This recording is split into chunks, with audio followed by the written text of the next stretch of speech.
Welcome back to Hardware Unboxed. Today it's time to dive into one of the most heavily requested monitor reviews over the last few months. I've been getting comments and messages to review this on pretty much every monitor related video since it came out, so I'm glad we can finally get to it. I am of course talking about the Asus TUF Gaming VG27AQ. You've probably seen the title, but yeah, thanks to Asus, we do now have one in for review right now.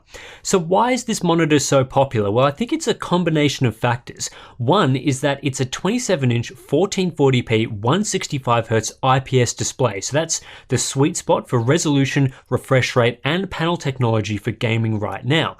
It's one of those things that ticks a lot of boxes. The next factor is it includes a feature called ELMB Sync, which for the first time allows you to use adaptive sync, variable refresh rates, and blur reducing backlight strobing at the same time, and we'll talk about that more a bit later. The third reason, and this is crucial to the overall picture, is its price tag. $430 or around 690 Aussie for this sort of monitor is very competitive in today's market, especially given its 165Hz refresh rate and feature set. That puts it about $70 cheaper than our current high-end monitor choice, the LG 27GL850, while costing about $80 more than something like the budget-oriented ViewSonic VX2758 2KP MHD. It's basically the mid-range option with these specs, so performance is going to be crucial here to see how it compares. I also like that Asus is taking a more aggressive stance on value with these new TUF Gaming products. I think some of their high-end ROG products are a little overpriced these days considering there's just so much competition, but when you're offering these specs at below $500, it seems like everyone wanting to buy a monitor is taking notice. This is one of the few monitor designs from Asus in the last few years that I actually like. It's a lot more subtle than their crazy ROG designs with RGB lighting and weird patterns all over the place, but it's still definitely a gamer-oriented aesthetic with red highlights and hard angles. Almost all the exposed surfaces are plastic of some kind, so no metal stands or anything like that, and a lot of it is just your standard basic black plastic. But it works, nothing crazy is required here, and the overall build quality is pretty good. One thing I really appreciate about this design is the highly adjustable stand. We're getting the works here with height, tilt, swivel, and pivot support. The range of height adjustment is above average, and it's great to get enough pivot support to use the monitor in a portrait orientation. There is a vase mount available as well, just in case you need it, and despite offering all this stuff, the stand is sturdy and doesn't wobble very much. Ports are standard stuff, 2 HDMI 2.0 and a display port, with the HDMI ports being limited to 144Hz. If you want to access 165Hz, you will need DisplayPort. And yes, this is a 165Hz monitor. Some websites still list this as a 155Hz display, but that was its originally announced spec. The final model goes up to 165Hz when you enable overclocking in the display's OSD. Speaking of the on-screen display, it's controllable through a directional toggle, which is great, and like a lot of Asus monitors, there's plenty of features here. Crosshairs, timers, FPS counters, shadow boosting, and blue light filters are some of the major inclusions here, plus of course ELMB Sync for backlight strobing. More mid-range and budget options often don't bother with decent feature sets, but Asus is keeping the VG27AQ strong in this regard. Alright, let's get into some performance discussion. I'll start here with response times and then later go into ELMB Sync with some analysis of the backlight strobing mode. Normally we just briefly skip over backlight strobing, but it is a central feature of this monitor, so I guess it's worth its own section. So in typical Asus fashion, there are 6 overdrive modes available under the trace-free setting, which doesn't have a great name if I'm honest, and it's hidden on the second page of one of the monitor's settings panels. Unless you specifically knew this was the overdrive mode, not sure how obvious it would be for regular users. Anyway, 6 modes here ranging from 0 through 100 in increments of 20 with a default setting of 60. When keeping the monitor fixed at its maximum refresh rate, 165Hz, modes 0 through 40 are pretty slow and don't have much overshoot. Where it gets interesting is with the upper 3 modes. The default 60 mode is decent but not fantastic, with an average grey-to-grey response of 6.82 milliseconds and unusually for an IPS panel, a hint of dark level smearing. Not as bad as a VA panel, but a 10 millisecond dark level average is mediocre for this technology. And with only 60% of transitions falling near the refresh window, there's a bit of smearing when using overdrive set at 60, although overshoot is well managed. Moving up to 80, and this is where 165Hz performance comes into its own. A greater grey average of 5.35 milliseconds is good for an IPS. Dark level performance is improved, and refresh rate compliance is up to 77%, so ghosting and smearing isn't as prominent. However, this does come at the expense of error rates, which aren't terrible, but also not amazing. Most of the issues come in a small band of rise times when shifting to near white, but outside of this zone you won't see many problems. 87% of transitions had manageable overshoot. At an overdrive level of 100, things get out of control. Yes, we reach a 3.44 millisecond greater grey average, but high levels of overshoot hurt performance, so I wouldn't recommend this mode. Response time performance though is a bit more complicated than this because the level of overshoot and the speed of transitions is heavily influenced by the refresh rate. Take 165Hz with an overdrive level of 80 for example. This is our recommended mode at the maximum refresh. Well, if you shift down to 144Hz, we start seeing an increase to overshoot and a slight increase to transition times. At 120Hz, this becomes unmanageable and an overdrive level of 80 is no longer suitable. At 120Hz, an overdrive setting of 60 delivers better performance. Overshoot is still a bit high here, but with the greater grey average of 6 milliseconds, it's not too bad. But it gets worse because at 60Hz, say you're gaming at ultra quality settings in a graphically intensive game, or you've hooked the monitor up to a console, overshoot is significant at most of the overdrive settings. At just a setting of 40, 41% of transitions have significant overshoot, which drops to 32% at overdrive 20, and then it is solved at overdrive 0. The problem then becomes response times, which increase to a slow 11.17 milliseconds, which means you will get a fair bit of ghosting. Without comparing this performance to any other monitors just yet, we already have a mixed bag. If the refresh rate is locked to 165Hz or hovering around that 144 to 165Hz mark, the monitor performs pretty well with overdrive level 80, but if adaptive sync is enabled and maybe in the game the frame rate and therefore the refresh rate is fluctuating, or if you're playing different games with different levels of performance, you could be seeing overshoot artifacts if you set and forget an overdrive mode. Meanwhile, if you're gaming as low as 60Hz, there's no overdrive mode that's usable here. This isn't a monitor that's good for 60Hz gaming. Response times are slow with overdrive disabled, and if you've set the monitor to overdrive 80, which is optimal for 165Hz, and then you start playing at 60Hz, inverse ghosting is pretty obvious. The best adaptive sync monitors out there have a single response time mode that's suitable or usable across all refresh rates. You set the optimal mode, you forget about it, and enjoy a good experience regardless of the in-game performance you're getting. At the very least, there might be two suitable modes, one for high refresh and one for 60Hz gaming, which you could choose between depending on whether you're using the monitor with a high or low refresh input. But the VG27AQ has 3 or 4 optimal modes throughout the refresh range, which is annoying and unfortunate for adaptive sync gamers. It's fine at a fixed refresh rate like 165Hz, but it's not ideal if you're making use of variable refresh. Let's look at some comparisons now. At the maximum refresh rate with the best overdrive mode, the VG27AQ is quite competitive. It's not as quick as the 27GL850 or the VX27582KP MHD, but around that 5 millisecond mark is very good, delivering better performance than VAs and some other IPS options like the Pixio PX7 Prime. And dark level performance is good, as you'd hope when buying an IPS.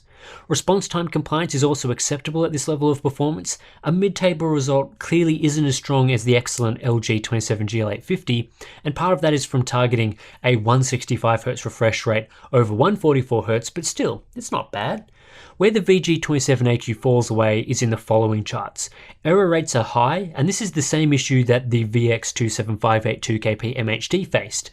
To reach those 4 to 5 millisecond response times, overshoot becomes a problem. In the case of the VG27AQ, straight away average error rates are twice as high as the 27GL850, and the amount of inverse ghosting is significantly higher as we're right on the edge of what this panel can achieve.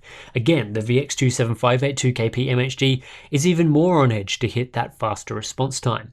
And at 60Hz, as we've talked about, the VG27AQ can't maintain the same level of performance as it can at 165Hz, falling down the charts well behind the 27GL850. Its lack of decent overdrive at this mode makes it unsuitable for use at 60Hz, especially up against most of its competitors that are decent at this refresh rate.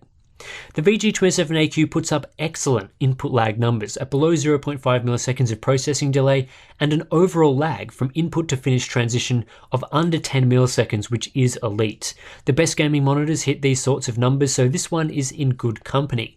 I'll also quickly show power consumption here, which is similar to other displays of this type.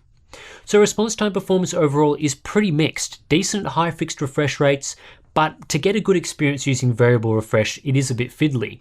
So what about ELMB Sync, Asus's brand new feature that promises low motion blur gaming even when adaptive sync is enabled? And what actually is this feature? Well, Asus has had a feature in their monitors for a while now called ELMB, or Extreme Low Motion Blur. It's their version of NVIDIA's ULMB or Light Boost or backlight strobing or whatever else you want to call it. Basically, this is meant to strobe or turn on and off very quickly the display's backlight in sync with the refresh rate. There's a whole range of reasons why and how this is beneficial. Not going to go into it now, although if you are interested, there are some great articles explaining how it works on Blurbusters and TFT Central. The end result though is that by showing the image and flicking to black in rapid succession, you get better motion clarity, more in line with what we got in the glory days of CRTs. The image looks clearer, the transition time of the LCD is hidden when the backlight is turned off, and so you don't get as much blur or ghosting, and that's the theory anyway. When it works really well to improve clarity for gaming, but there are plenty of downsides. If the timing isn't correct, strobing the backlight introduces artifacts. It also tends to reduce panel brightness. The flickering can be annoying for some sensitive users, and it generally doesn't work with adaptive sync. That's up until now though, with Asus's ELMB Sync feature, which does allow you to use adaptive sync and backlight strobing at the same time. That's because now, the rate at which the backlight is strobed can be synced to the varying refresh rate of the monitor, so that's the major breakthrough Asus has made. So with ELMB Sync, we don't need to throw away a smooth variable refresh experience when we turn on the blur reducing ELMB mode. ELMB Sync does work as advertised. You can enjoy variable refresh gaming in conjunction with backlight strobing. It varies the strobe length nicely to match the refresh rate. All good there. The problem with the VG27AQ's implementation though is it's not absolutely perfect in its tuning, so we do get some backlight strobing artifacts. This is a pursuit camera photo of the VG27AQ's ELMB Sync in action, simulating how the human eye would see motion on this display, and you can see the effects of strobe crosstalk here, with multiple images trailing the moving UFO in Blurbuster's UFO test. This is a moderate level of strobe crosstalk that can be noticeable in games depending on what you're playing. It's not awful, but it's not perfect, and what you see here is representative of what you get at most refresh rates, these photos being taken at 165Hz. I'll also show here how the monitor looks at 165Hz with overdrive level 80 without ELMB enabled. So these are basically your choices between the standard blur you get on an IPS LCD with about 5 to 7 millisecond response times, or artifacts with backlight strobing. Let's get into color performance now. Out of the box calibration is mediocre, not that this is unusual for a gaming monitor. My unit was tinted green, and most notably, the gamma was too high at around 2.4 as opposed to the ideal approximate 2.2 you should have for sRGB content seen in the yellow line. These two issues combined lead to a high delta E average of 4.88. Saturation delta E performance is average at 3.62. We don't get oversaturation here because this is just an sRGB panel with no wide gamut capabilities, but with that green tint, performance isn't perfect. The story doesn't change much in ColorChecker, where we are left with a 3.85 delta E average. When looking at other gaming monitors, this sort of default color performance is pretty standard, although ideally we'd want those delta E's below 2.0 out of the box. A few tweaks to on-screen settings can improve performance, correcting the green tint my unit had. However, there is no gamma control, so unfortunately that issue can't be resolved, meaning our OSD tweak performance can't be fully accurate. We do improve performance a fair bit here with these tweaks, but delta E averages remain between 2 and 3, not quite what we're looking for. That said, put this beast through a round of display calibrations, and we achieve very good performance as expected with essentially 100% sRGB coverage. No wide gamut capabilities may disappoint people that wanted P3 coverage, but for non-HDR gaming, this is still fine. That said, the VG27AQ actually dodoes support HDR10 inputs for some reason, not that the experience is any good because it doesn't support any key features of HDR. Brightness is mid-table at 350 nits, which is fine for most users and similar to other popular IPS options. Contrast is a bit better than I expected at around 1200 to 1, very good from an IPS monitor with decent black levels. I did spot a bit of IPS glow with my unit, but nothing too severe. I'd say it's similar to most other IPS displays I've seen. Contrast and black levels aren't as good as V8 alternatives, although viewing angles are better, they're pretty good here. Uniformity is another area where the VG27AQ is outstanding with no issues to speak of across our test conditions. No cloudiness or patchiness. This is a very uniform display that is just as good as the best IPS monitors we've tested. Okay, all the data is in. You've seen most of my thoughts so far. Time to wrap this one up. The big question for the VG27AQ is that as a mid-range monitor, is this the best bang for buck offering among 1440p high refresh IPS displays? It's not the cheapest at $430, although this is still a pretty good price given there are lots of $500 plus options still on the market. Response time performance is good, but it does have some issues. If you are planning to use this at 165Hz without variable refresh, the panel is capable of fast response times, which in the 5 millisecond range is very good from an IPS. But with adaptive sync, the optimal overdrive mode isn't clear, with no single option offering good performance across the refresh range. So when you choose a balanced mid-level overdrive option to avoid as much overshoot as possible, performance isn't that much different from competing monitors like the ViewSonic VX2758 and also the Pixio PX7 Prime. If I had to generalize, performance among those three monitors is pretty similar. However, one area where the VG27AQ suffers is 60Hz performance, where it's nowhere near as good as the two monitors I just mentioned. For whatever reason, Asus haven't been able to optimize the 60Hz experience nearly as well as ViewSonic, for example. While that summary doesn't sound all that promising, it does have an ace up its sleeve in ELMB sync. This is a great new technology that in my eyes actually makes backlight strobing worth using, as you can use it alongside adaptive sync. The performance of this mode is only okay with moderate strobe crosstalk, but this feature is simply something you don't get with any other monitor. The rest of the monitor's features and performance are average to good. I like the design and the stand's high level of adjustability. The on-screen display is strong, brightness is decent, contrast also decent for an IPS, and uniformity is excellent.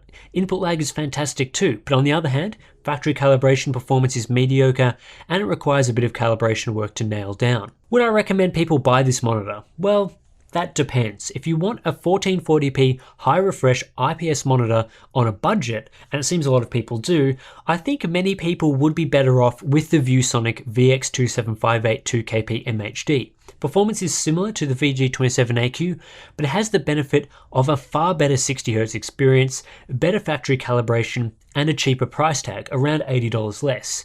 It's also wide gamut where the VG27AQ is not, the downside to the ViewSonic monitor being its worst design with no height adjustability.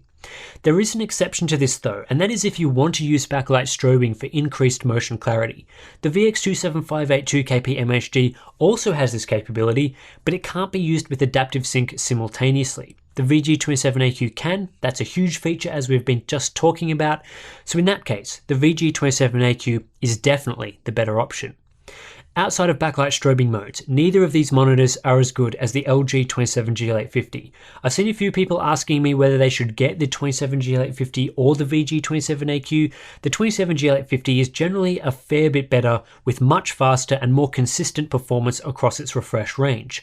But it is more expensive at $500, so it does come down to what you can afford. If you don't have $500 to spend, I'd be looking at the ViewSonic model and then the VG27AQ for the reasons I've just been talking about. But again, a lot of this stuff does come down to pricing and what is available in your region. The VG27AQ is a good monitor with some really excellent stuff and some mediocre stuff, so whether it's right for you will come down to the features you want and will use, as well as current pricing in your area. What I will say is I'm excited to see ELMB sync come to more Asus monitors, particularly higher end options, especially if they can nail down performance overall. This is a feature that will allow Asus to stand out of the pack.